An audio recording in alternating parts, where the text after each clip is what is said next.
राहुल गांधी ने मोदी सरकार पर निशाना साधते हुए कहा, मुफ्त मतलब जिस चीज के पैसे ना देने पड़े, जिसके लिए हमें कोई कीमत ना चुकानी पड़े, जैसे कि भारत के सभी नागरिकों को कोविड-19 वैक्सीन मुफ्त में मिलनी चाहिए और उम्मीद करते हैं इस बार उन्हें ये चीजें प्राप्त होंगी। राहुल गांधी के साथ साथ कांग्रेस नेता रणदीप सुरजेवाला ने भी मोदी सरकार पर निशाना साधते हुए कहा, लोगों की जान से संसद की इमारत और प्रधानमंत्री का दफ्तर ज्यादा जरूरी है। सरकारी खजाने से 20,000 करोड़ खर्च करेंगे तभी तो उद्घाटन तट पर मोदी जी का नाम कैसे लिखा जाएगा। देश का क्या है, वो तो हिंदू मुस्लिम, पटेल और गैर पटेल, जाट और गैर जाट आदि में बट ही जाएगा। इसके साथ ही अशोक गहलोत द्वारा कोविड-19 संक्रमित होने पर रणदीप सुरजेवाला ने कहा, ईश्वर आपको जल्द से जल्द स्वस्थ करे। इस मुश्किल घड़ी में जन सेवा के यज्ञ में आपका योगदान बहुत महत्वपूर्ण है।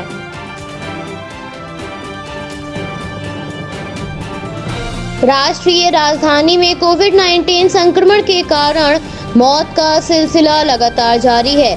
ऐसे में सैनिटाइजेशन के बाद शव की पैकिंग कर पीपीई किट में अपने परिजनों के अंतिम संस्कार के लिए लोग शमशान घाटों पर पहुंच रहे हैं, जहां पर उन्हें लंबी कतार में इंतजार करना पड़ रहा है।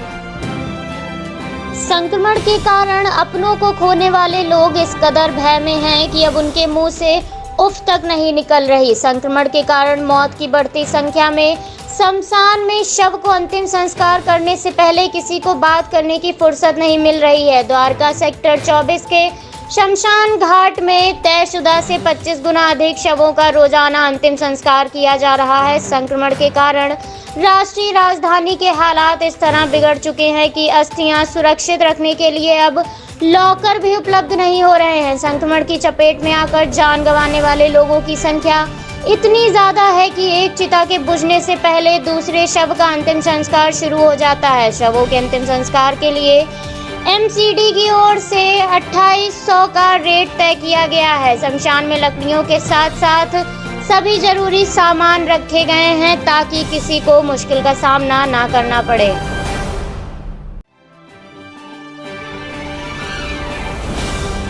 उत्तर प्रदेश में त्रिस्तरीय चुनाव के चौथे और अंतिम चरण के लिए राज्य निर्वाचन आयोग और पुलिस आज मतदान प्रक्रिया के लिए पूरी तरह से मुस्तैदी से काम कर रहे हैं।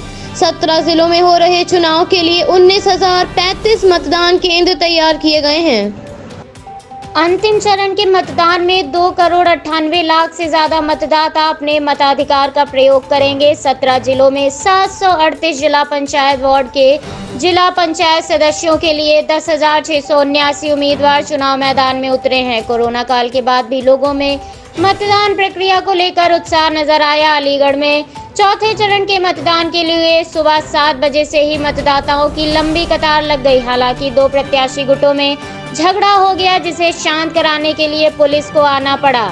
संत कबीर नगर विकासखंड पौली के पड़सा गांव में प्रधान पद के लिए मतदान हो रहा था, लेकिन पद के प्रत्याशी की मौत होने के कारण चुनाव स्थगित कर दिया गया। आयोग के जरिए निर्धारित तिथि पर मतदान आयोजित किया जाएगा। प्रत्याशी की मौत की सूचना मिलते ही हड़कंप मच गया। अन्य प्रत्याशी व मतदाताओं में गहमा गहमी का माहौल बना हुआ है।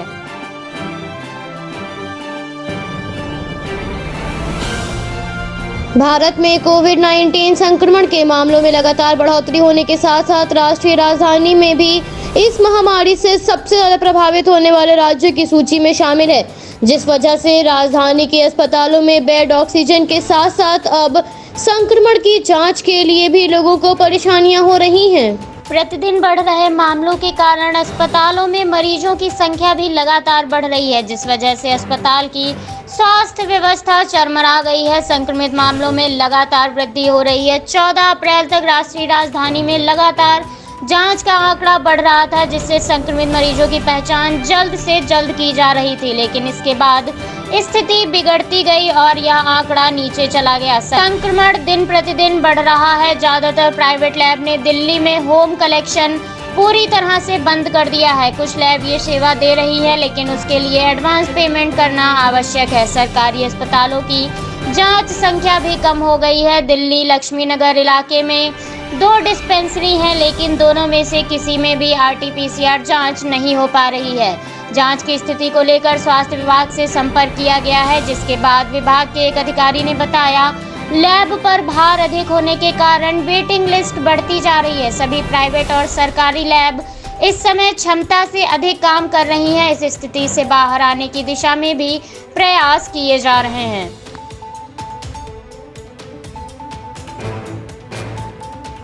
बंगाल में 1.5 महीने से चल रही चुनाव प्रक्रिया समाप्त हो जाएगी। बंगाल में आज आखिरी चरण के मतदान के साथ ही बंगाल में चुनाव प्रचार का सिलसिला थम जाएगा। बंगाल में हिंसा को देखते हुए सुरक्षा बलों की 753 कंपनियां तैनात की गई हैं।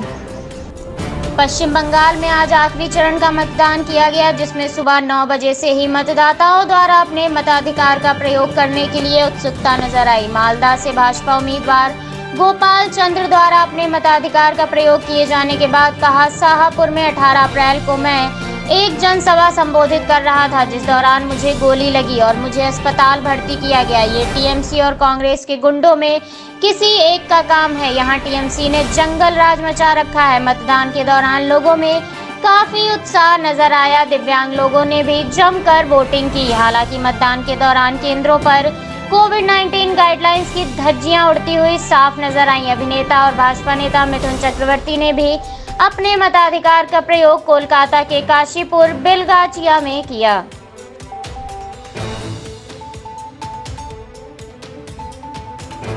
पश्चिम बंगाल में 8वें और अंतिम चरण का मतदान 35 सीटों के लिए किया जा रहा है।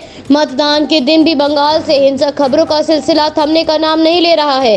कोलकाता के महाजाति सदन इलाके में बम फेंकने की घटना सामने आई। हालांकि इस घटना में किसी के हताहत होने की कोई खबर नहीं है। कार सवार लोगों ने बम फेंकने की घटना को अंजाम दिया। घटना की सूचना मिलने के बाद ही मौके पर भारी पुलिस बल तैनात कर दिया गया है, लेकिन बम फटने के बाद लोगों में दहशत का माहौल बना हुआ है। चुनाव आयोग ने इस घटना को लेकर रिपोर्ट मांगी है। बता दें, बंगाल के हर चरण के मतदान के दिन बंगाल में हिंसा की खबरें सामने आई हैं। बंगाल में हिंसा के डर के कारण ही वहां पर सबसे ज्यादा भारी सुरक्षा बल तैनात किया गया है। बंगाल के चुनाव में भाजपा और टीएमसी आमने सामने हैं। दोनों ही पार्टियों की जबरदस्त टक्कर हो रही है। तो वहीं मतदान का रिजल्ट 2 मई को जारी किया जाएगा।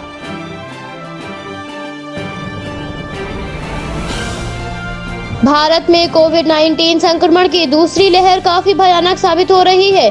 प्रतिदिन आ रहे मामले चिंताजनक होते जा रहे हैं। संक्रमण के कारण भारत के अस्पतालों में मरीजों की कतार लग गई है। पिछले 24 घंटों में भारत में 3,79,257 नए मामले सामने आए। इसके साथ ही 3,645 लोगों ने इस महामारी के कारण अपनी जान गंवा दी है। भारत में संक्रमण के मामलों में प्रतिदिन वृद्धि हो रही है। इसके साथ ही मरने वालों की संख्या भी प्रतिदिन बढ़ती जा रही है। संक्रमण की दूसरी लहर मरीजों के सीधे फेफड़े पर असर कर रही है, जिस कारण मरीजों को सांस लेने में दिक्कत हो रही है। भारत में महामारी की दूसरी लहर के कारण हालात दिन प्रतिदिन बदतर होते जा रहे हैं। लोगों में महामारी की दूसरी लहर का खौफ व्याप्त है। 3,79,000 से ज्यादा मामले सामने आने के साथ ही इस महामारी को 2,69,507 लोगों ने मात दी है। भारत में इस महामारी से ग्रस्त होने वाले लोगों की संख्या लगभग 1,43,76,000 के पार पहुंच गई है। इसके साथ ही लगभग 1,50,86,000 लोग इस महामारी को मात दे चुके हैं। इस महामारी के कारण मरने वाले लोगों की संख्या लगभग 20,48,100 के पार है। इस समय भारत में सक्रिय मामलों की संख्या 30,84,814 है। महामारी के बढ़ रहे मामलों के साथ ही भारत में दुनिया का सबसे बड़ा टीकाकरण अभियान भी चलाया जा रहा है। इस अभियान के तहत अब तक 15 करोड़ 20 लाख से ज्यादा लोगों को कोविड-19 की वैक्सीन लगाई जा चुकी है।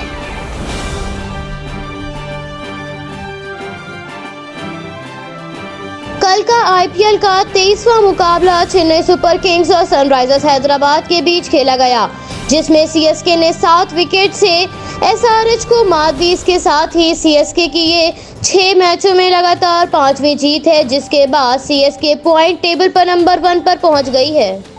सनराइजर्स के कप्तान डेविड वार्नर ने टॉस जीतकर पहले बल्लेबाजी का फैसला लिया। सनराइजर्स की तरफ से सबसे ज्यादा रन मनीष पांडे ने बनाए, जो 26 बॉल पर 61 रन रहे। जिसके बाद कप्तान डेविड वार्नर ने 55 बॉल पर 57 रन की पारी खेली और चेन्नई सुपर किंग्स को 20 ओवर में 3 विकेट के नुकसान पर 172 रन का टारगेट दिया, जिसके बाद दूसरी इनिंग में बल्लेबाजी करने उतरी सीएसके ने जबरदस्त प्रदर्शन करते हुए 18.3 ओवर में 3 विकेट के नुकसान पर 173 रन बनाकर मैच को अपने नाम कर लिया। सीएसके की तरफ से ऋतुराज ने 44 बॉल पर 75 रन जोड़े और फॉफ डुप्लेसिस ने 48 बॉल पर 56 रन की पारी खेली।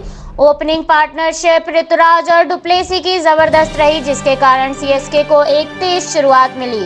टीम को पहला झटका ऋतुराज के रूप में लगा, जिन्हें राशिद खान ने क्लीन बोल्ड कर दिया। टीम 3 विकेट गंवाने के बाद 150 रन भी नहीं बना सकी थी। सीएसके के शुरुआती 3 विकेट राशिद खान द्वारा ही लिए गए। तीसरा झटका उन्हें डुप्लेसी के रूप में लगा, जब उन्हें राशिद खान ने एलबीडब्ल्यू कर दिया, जिसके बाद रविंद्र जडेजा, सुरेश रैना ने 22 बॉल पर 25 रन की पार्टनरशिप करके चेन्नई को जीत दिलाई।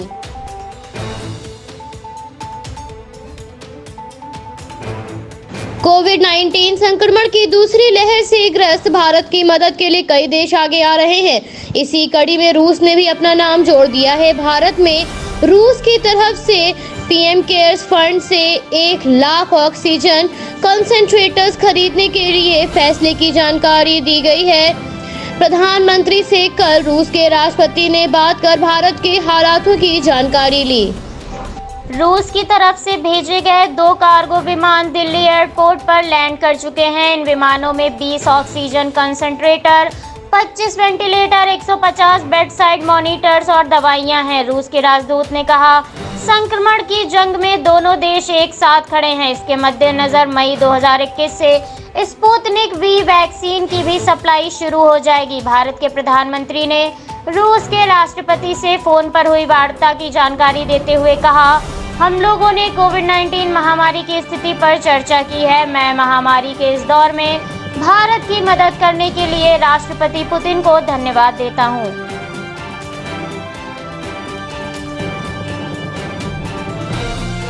भारत में कोविड-19 संक्रमण के कारण हालात प्रतिदिन बिगड़ रहे हैं, जिसको देखते हुए कई देश भारत की मदद के लिए खुलकर सामने आए हैं। अमेरिका के राष्ट्रपति जो बिडेन ने एक बार फिर से कहा, भारत ने पिछले वर्ष अमेरिका की मदद की थी जब उनके देश को जरूरत पड़ी थी, तो पिछले साल भारत यही सब काम कर रहा था। मदद के लिए पूरी श्रृंखला तत्काल अमेरिका की तरफ से भेज दी गई है, जिसमें रेमडेसिविर व अन्य दवा तथा टीका बनाने की प्रणाली के लिए जरूरी मशीनें भी शामिल हैं।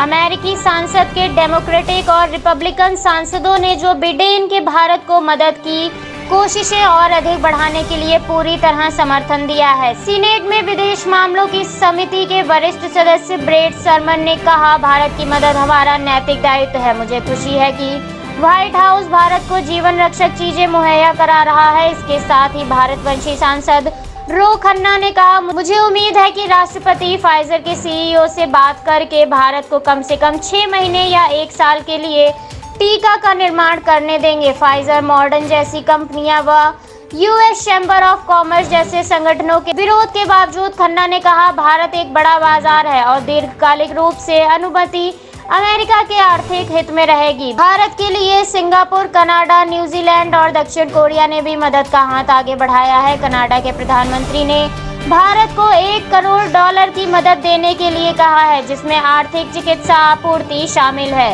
न्यूजीलैंड के विदेश मंत्री ने कहा, हम भारत के लिए रेड क्रॉस $7.20 लाख की मदद देंगे, जिसमें oxygen cylinder, oxygen concentrator, ambulance और जरूरी मेडिकल चीजें शामिल होंगी। सिंगापुर के विदेश मंत्रालय के उपमंत्री ने कहा, भारतीय उच्चायुक्त को ऑक्सीजन सिलेंडर से भरे 2 विमान बुधवार को सौंपे गए हैं। दक्षिण कोरिया ने कहा, वो भारत की मदद के लिए ऑक्सीजन कॉन्सेंट्रेटर, पीपीई किट और दूसरी चिकित्सा सामग्री भेजेगा।